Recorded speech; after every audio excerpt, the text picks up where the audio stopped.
أشرقت نفسي بنور من فؤادي۔ جنگ آزادی کی یادوں کے ساتھ ایک بار پھر اگست کا مہینہ آ گیا ہے۔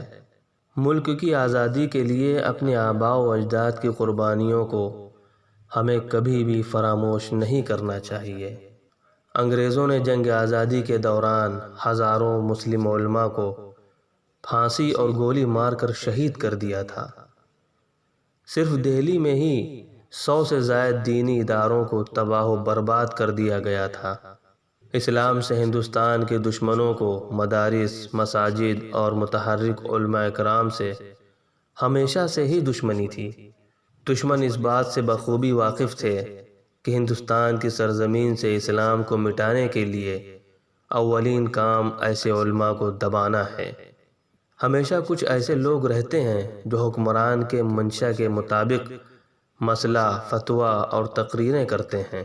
انگریزوں نے بھی ایسے کچھ لوگوں کو مراعات اور تحائف دے کر خریدا تھا، لیکن یہ دھوکہ دہی اور سازش شیطانی عمل ہے۔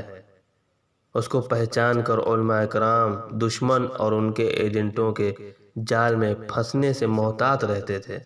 اسیر مالٹا مولانا محمود الحسن ترک الموالات میں کہتے ہیں کہ دین اور ملک کے دشمنوں سے کبھی بھی حمایت یا سمجھوتا نہیں، ملک میں تیزی سے پھیل گیا ہے۔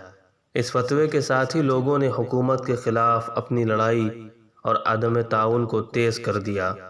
فتویٰ واپس لینے پر مجبور کرتے ہوئے آپ کو 2 سال تک مالٹا جیل میں بے رحمی سے تشدد کا نشانہ بنایا گیا۔ اس کے باوجود آپ نے فتوے میں ترمیم یا نرمی کرنے سے انکار کر دیا۔ عمر قاضی رضی اللہ عنہ کا بھی یہی سلوک و موقف تھا۔